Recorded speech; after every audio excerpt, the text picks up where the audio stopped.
Hello friends, எல்லோரும் எப்படி இருக்கீங்க? நல்லா இருக்கீங்களா?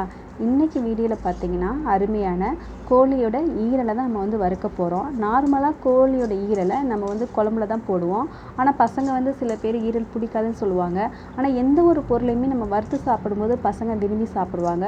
அதனால நம்ம கோழியோட ஈரலையும் வறுத்து கொடுக்கும்போது குழந்தைங்க விரும்பி சாப்பிடுவாங்க. அது எப்படி செய்யலாம் அப்படின்றத பார்க்கலாம் வாங்க. அதுக்கு பார்த்தீங்கன்னா ஒரு கடாய் வச்சுருங்க. கடாய் வச்சுட்டு அதில் 2 டேபிள் ஸ்பூன் அளவுக்கு எண்ணெய் சேர்த்துக்கலாம். எண்ணெய் நல்லா காஞ்சதுக்கப்புறமா கொஞ்சமாக நீங்கள் சோம்பு சேர்த்துக்கிறீங்க. நிறைய தேவையில்லை, லைட்டாக சேர்த்துக்கிறீங்க. அதை நல்லா பொன்னிறமாக வதங்கினதுக்கப்புறமா கோழியோட ஈரலை பார்த்தீங்கன்னா நல்லா கழுவி சுத்தம் பண்ணி எடுத்துக்கிறேங்க. அதில் கொஞ்சம் மஞ்சள்தூள் போட்டு க்ளீன் பண்ணி வச்சுருக்கேன். அதையும் நம்ம அந்த எண்ணெயில் சேர்த்துக்கலாம். எண்ணெயில் சேர்த்துட்டு இப்போ இது வதங்குறதுக்கு தேவையான அளவுக்கு நம்ம உப்பு சேர்த்துக்கலாம். உப்பு சேர்த்துட்டு நல்லா 2 நிமிஷத்துக்கு ஸ்லோலே வச்சு நல்லா அந்த தண்ணியெல்லாம் வற்றுற அளவுக்கு நல்லா வதக்கி விடலாம். இந்த மாதிரி லைட்டாக கொஞ்சம் நேரம் நம்ம வதக்கிட்டு இருந்தாவே அந்த தண்ணியெல்லாம் ஓரளவுக்கு வற்றி எடுத்துரும். வற்றி வந்ததுக்கப்புறமா இதுக்கு தேவையான மசாலா பொருள் எல்லாம் சேர்த்துடலாம். கரம் மசாலா 1/2 ஸ்பூனு, மஞ்சத்தூள் 2 சிட்டிகை சேர்த்துருக்கேன். அது கூடவே மிளகாய் தூளும் மல்லித்தூளும் கலந்த பொடி 1 ஸ்பூன் அளவுக்கு நான் சேர்த்துருக்கேன். அது கூடவே சீரகப்பொடி 1/2 ஸ்பூன் அளவுக்கு சேர்த்துக்கிறேங்க.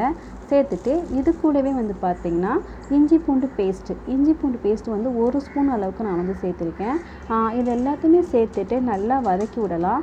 அதில் பார்த்திங்கன்னா இன்னும் நமக்கு தண்ணி இருக்குது. அந்த தண்ணி எல்லாமே நல்லா அந்த மசாலாவோட கலந்து தண்ணி எல்லாமே ஃபுல்லாக வற்று வரணும். அதோடு இதோட கலர் பார்த்திங்கன்னா நல்லா ட்ரையாக இருக்கிற அளவுக்கு நம்ம வதக்கி விட்டுக்கணும். இப்போ நீங்கள் பார்த்தீங்கன்னா இன்னும் அந்த மசாலாவோட கொஞ்சம் லைட்டாக நமக்கு அந்த மசாலா தெரியுது பார்த்தீங்களா? அந்த மசாலா பார்த்திங்கன்னா சுத்தமாக தெரியவே கூடாது. அந்தளவுக்கு நம்ம நல்லா வதக்கிடுங்க. இப்போ நீங்கள் பார்த்தீங்கன்னா ஓரளவுக்கு மசாலா எல்லாமே வத்திருச்சு.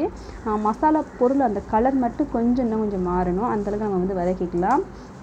இது பார்த்திங்கன்னா ஒரு 5 மினிட்ஸுக்கு அப்படியே ஸ்லோலே வச்சு வதக்கினாவே நமக்கு ஃபுல்லாகவே நம்ம கலர்லாம் மாறிடும். இப்போ நீங்கள் பார்த்தீங்கன்னா அந்த மசாலா பொருள் எல்லாமே கலர் மாறி நமக்கு அந்த ப்ரௌன் கலர் மாதிரி நமக்கு கிடைச்சிருக்கு. இந்த அளவுக்கு நமக்கு ட்ரையாக இருக்கணும். இந்த மாதிரி இருக்கும்போது தான் நம்ம சாப்பிட்றதுக்கு ரொம்ப நல்லா இருக்குது. குழந்தைங்க ஈரல் சாப்பிட மாட்டேன் அப்படின்னு சொல்கிறவங்க கூட இந்த மாதிரி பண்ணி கொடுத்தா ரொம்ப சாப்பிடுவாங்க. இது மாதிரி நீங்களும் உங்கள் வீட்டில் ட்ரை பண்ணி பாருங்கள். ட்ரை பண்ணி பார்த்துட்டு எப்படி இருந்துச்சு அப்படின்னா கண்டிப்பாக எனக்கு கமெண்டில் எழுதி அனுப்புங்க.